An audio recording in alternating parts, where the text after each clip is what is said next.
Hi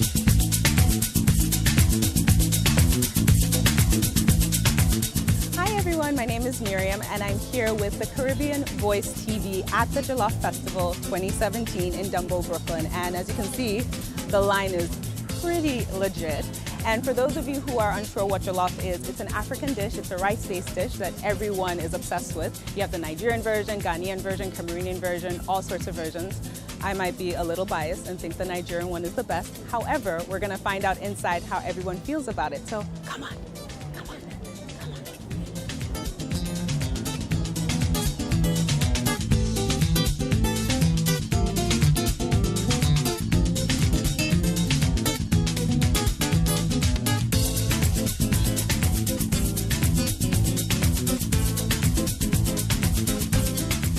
Hi guys, I'm here with Rusiket, who looks absolutely fantastic, amazing, and all the goals.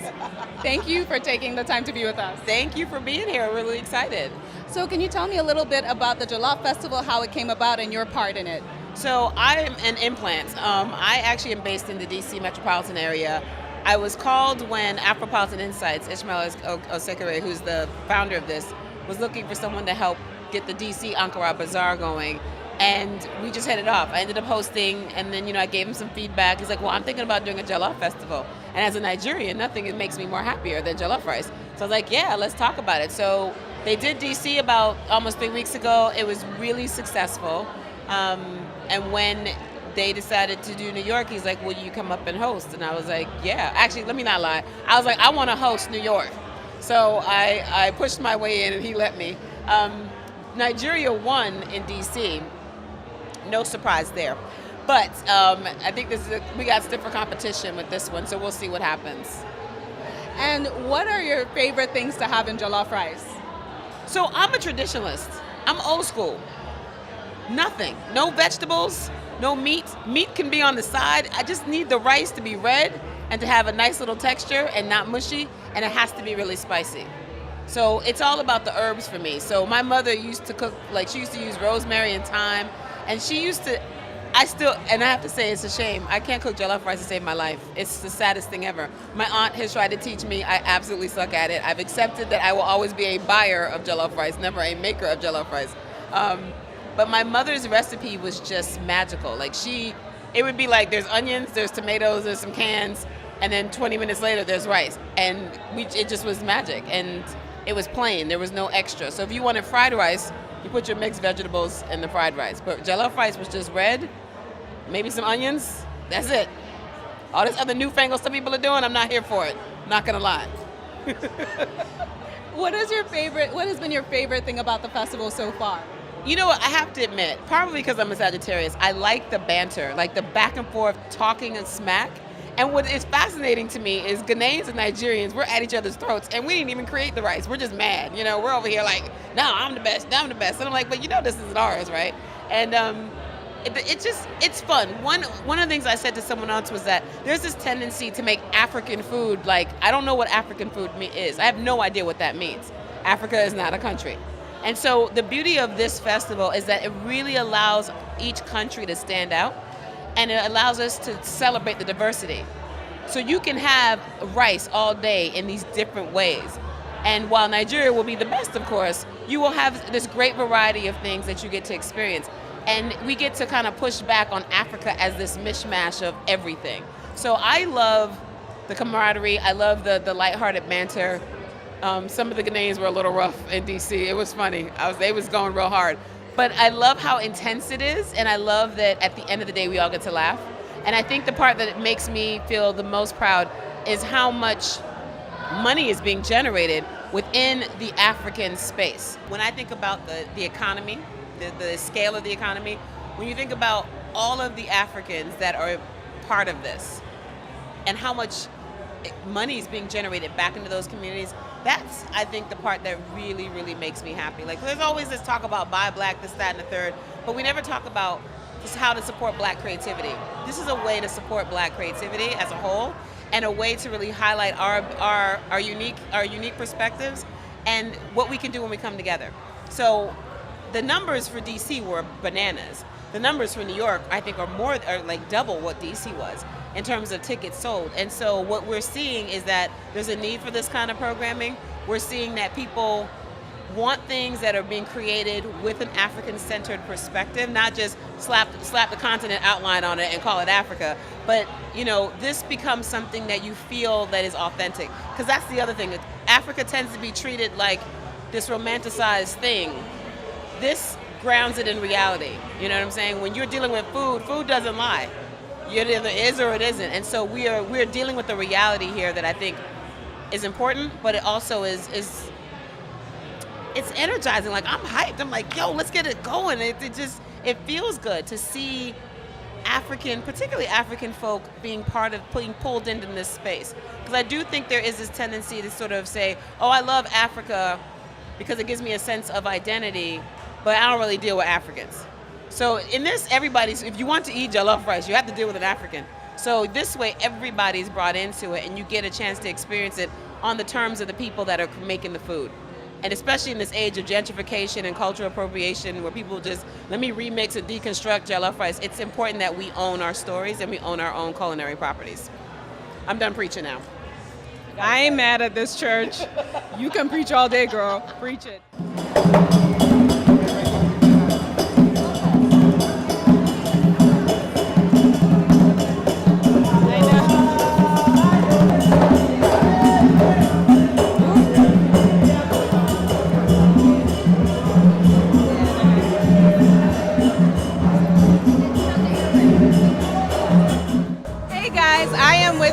And Samed from Just Jollof, and they're representing Liberia. Thanks for letting us hang out with you guys today.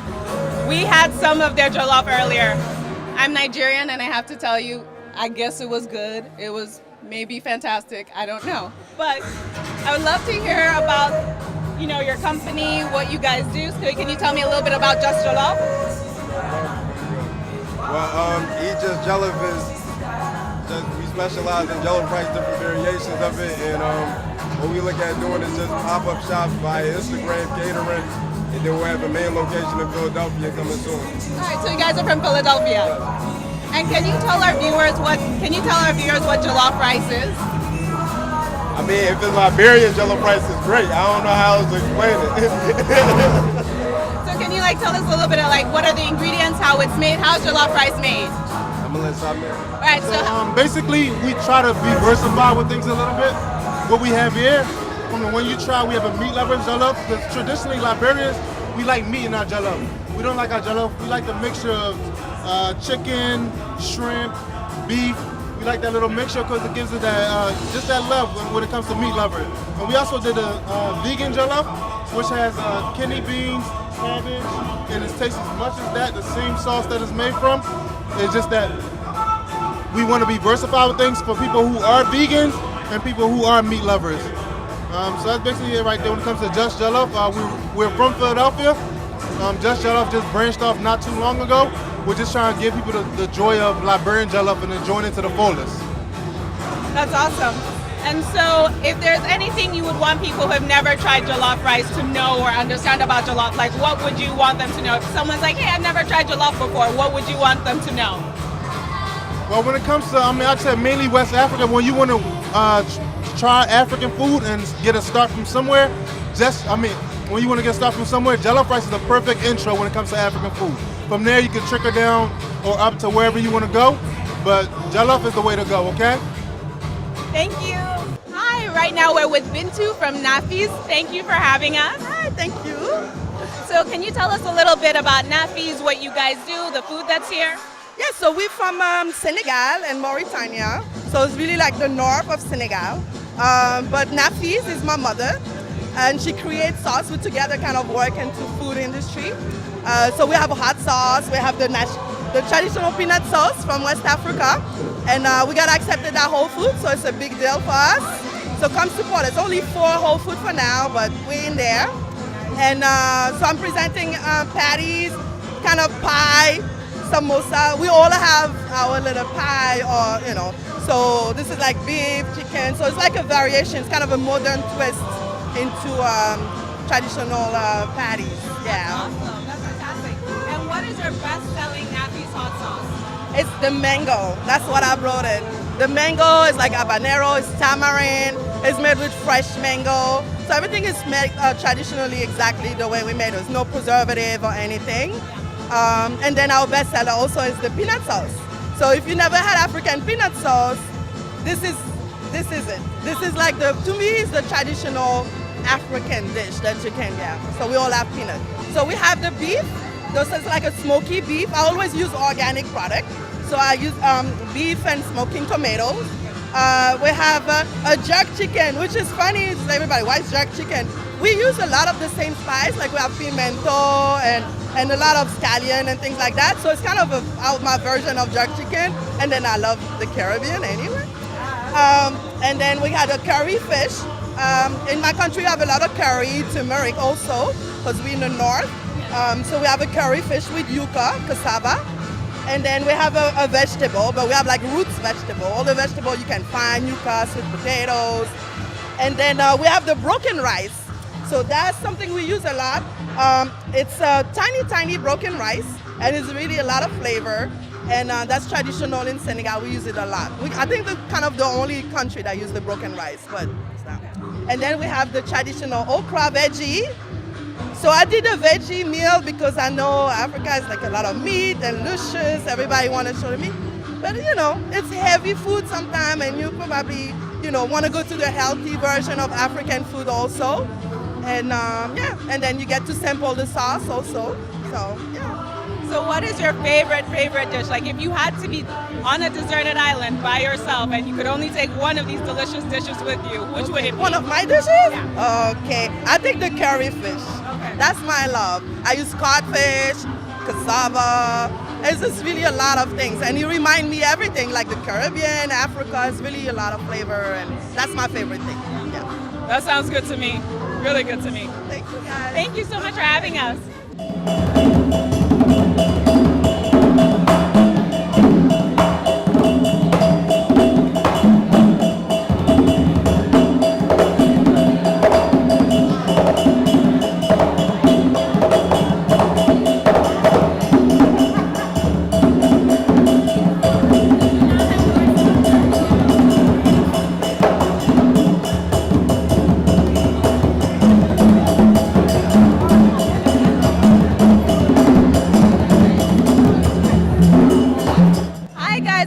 Renee from News Beauty, and she's going to be telling us a little bit about the awesomeness that is News Beauty. Hello. Hi. So what can you tell us about the line? Yes. So it's an all-natural vegan cosmetics line. All of it it's really a business focused on health and beauty, but the company is called Never Underestimate Simple. That's what the news stands for. And it's just about eliminating all of the non-essentials. So any kind of chemicals or ingredients that really I don't think belong in cosmetics. So they're made with organic oils, waxes, and then colored with mineral pigments. No artificial dyes, fragrances, nothing that doesn't belong, basically. And can you tell us a little bit about the lipstick you're wearing right now? I love it. Yes. So our product line is actually a part of a goddess collection. So every product is named after a goddess. The one that I'm wearing is actually called Durga. She's a Hindu goddess and she's a warrior goddess. And so every product has a short description of what that goddess embodies. And her affirmation is, I am invincible. And so really just focusing on channeling that power.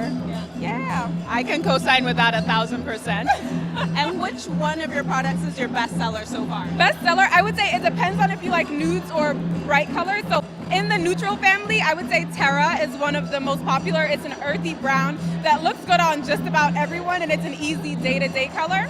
And then I would say Aditi, the bright purple, is something that is really popular. It looks good, especially on like brown skin tones. It looks fantastic, so that's one of the very popular ones too. It's very electric. Why is it important for you to be here today at the Jollof Festival? So I actually was invited to this event by a friend of mine, and I think what she explained to me is that it's really focused on community and like bringing people together. And I think whether you're born in Africa or from Africa, or even you're part of the diaspora, I'm Jamaican for instance, it's just important to connect and to create spaces. Yeah.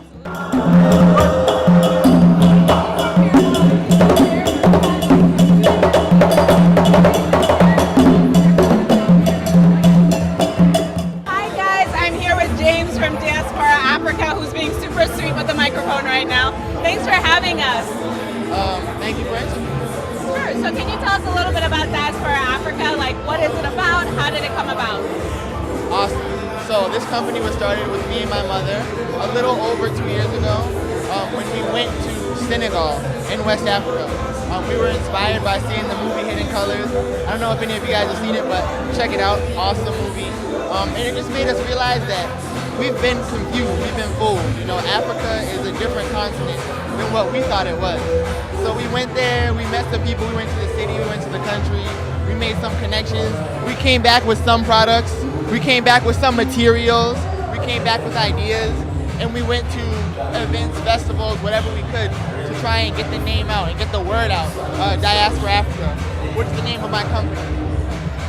I don't know how well you can see this, but it is DIASPORAAFRICA, for those of you who can't spell Africa. But yes, and on Instagram there's an underscore in between, and on Facebook there's a space. But yeah, check us out. Awesome. Fantastic. And so how long ago was this that you guys went to Senegal? So I want to say we went to Senegal like a little under 3 years ago, a little, or more than 2.5 years ago. Okay. All right.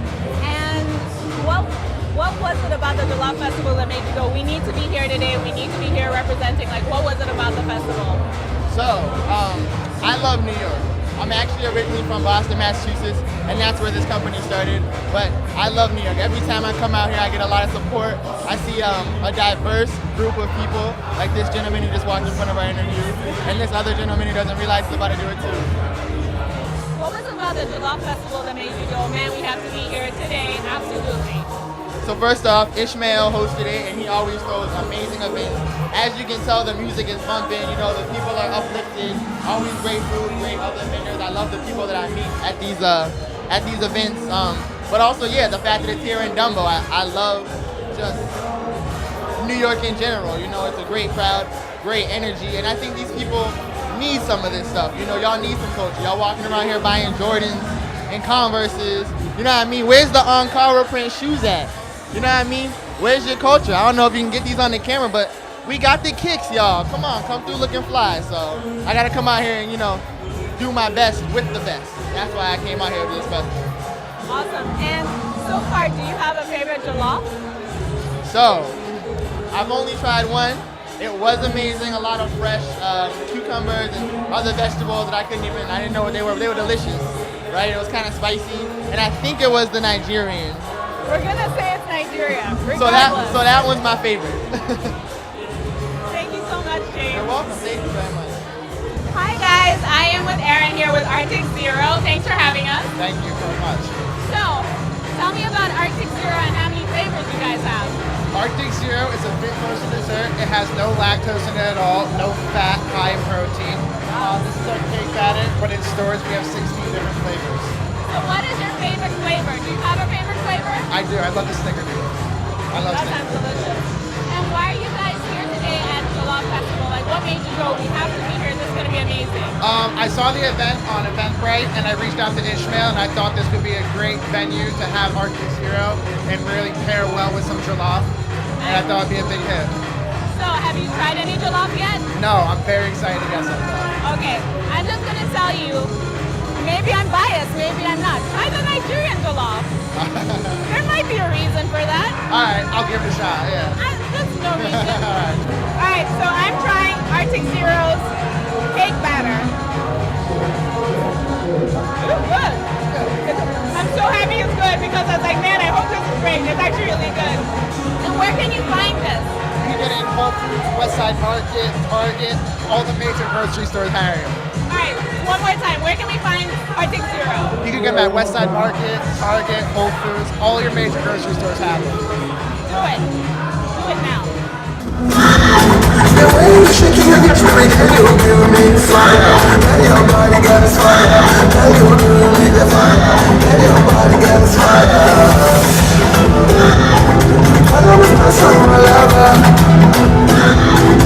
Hi guys, I'm here with Shegun with Delicious African Orchards. He's representing Nigeria, and as you can see behind me, there is a huge line for some Nigerian jollof. I'm just saying.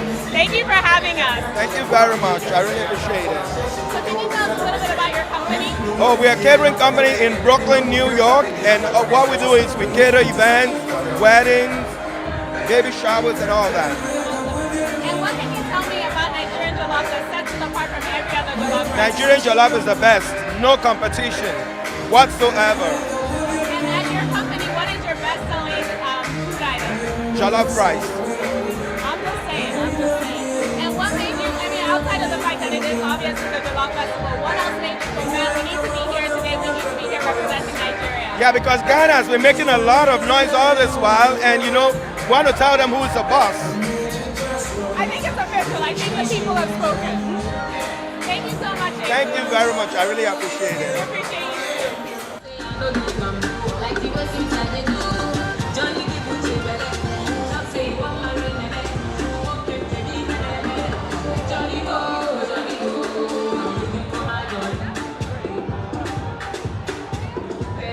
Hi guys, I'm here with Leslie. He's one of the organizers of Jollof Festival. Thanks for having us. Thanks for coming. Awesome. I mean, it's a great turnout. I mean, I guess it's okay. I guess it's an okay. No. event. I think I see a line outside, so I think we're pretty close. We're doing really great. So can you tell me a little bit about the festival and its history? So the person originated from Ismail Osekere. He heads Afropolitan Insights, and he approached me way back about 2 months ago, saying he was trying to do like a Jollof Festival in the DC region. The idea was to have a space where we have different varieties of jollof, right? From Nigerian to Ghanaian to Senegalese, to find who is the best jollof, you know, who makes the best jollof. I believe Cameroon makes the best jollof. I believe that. Okay, sure. So yeah, so that's how it came about. So we did the very first one back in DC about a month ago, and Afropolitan Insights and IO Spaces, which I represent, we came together to put that together. Awesome. And how's it been so far for you guys? It's been amazing. I think the first one we didn't expect people would be very vicious when the competition came around. It was really like, because we had Ghana, we had Nigeria, we had Cameroon, we had Senegal, and when it came to time to vote, like everyone was like screaming, right? And after that, after the show, it was like a good turnout. A lot of press. We had press on Blackaby. A lot of people covered it and said, "Hey, Nigeria deserved." Actually, Nigeria won, right? And it was a little. I felt bad personally. I wish I had done some corruption there, but it was an awesome turnout to say. Yeah. We appreciate you not resorting to corruption. We appreciate it. We keep it good. Yeah. But so far with this festival and this competition, who are you putting your money on? Cameroon. I'm sorry. Look, I think we didn't win the last time because we weren't prepared, right? This time we came prepared. Okay. But Nigeria won the first one. Kudos to you guys. I do believe, but this time along we have Ghana, we have Nigeria, we have Sierra Leone, we have Liberia. So it's going to be tough. It's really going to be tough. So I believe Cameroon is going to get this one. Okay. We'll see. And what is your favorite thing about the festival that's been so far? I think the diversity of people, right? I do believe there's a need for spaces for where we can celebrate African culture in different ways. You know, one thing with the Jollof Festival is not just food. Is you have food, you have art, you have clothing, you have fashion, you have music. I do believe the combination of all of that creates an experience where we can also have, and think about it, you notice is a lot of people from different places, not just African, come to the festival. So that's the cool thing about it, seeing everybody come into these spaces to come taste some good food. We love it. If you could tell our viewers anything about jollof rice, like if someone's like, I have no idea what jollof rice is, what is one thing you absolutely are like, this is something you should know? So, depends on who you're talking to. So if you're talking to a Nigerian or Ghanaian, you make sure you don't pick sides. Don't come up and say, I love Nigerian jollof if you're the Ghanaian, because it's going to start a fight, right? But the one thing about jollof is different countries prepare it differently. It's really important that you try all the different tastes, so from Senegalese to Ghanaian to Cameroonian. It's a basic rice dish at the very base, and different people cook it differently. So some people put meat, some people put crayfish, others do it vegan style. So for a first-time user, you want to be able to try the different types of jollof from the different countries and take your own opinion. What do you like in your jollof rice? Everything. So it's as a kid I grew up with jollof rice. So my mom would cook jollof rice on a recurrent basis. One thing about jollof rice is it can be cooked really quickly, unlike a lot of other African dishes, So I love meat. Right? I love some beef. some chicken if you want to be a little fancy, shrimp. I think people have some shrimp in their jollof rice, and also you want to have some dodo, plantains, fried plantains, right? So like jollof rice with some fried plantains on the side, with some good juice, heaven. Yeah. Thank you so much for having us. My pleasure. Thank you so much for joining us at the Jollof Festival. Remember to follow us on Facebook and YouTube for all things The Caribbean Voice. My name is Miriam, and I've been your host. Thanks, and have a good one, guys.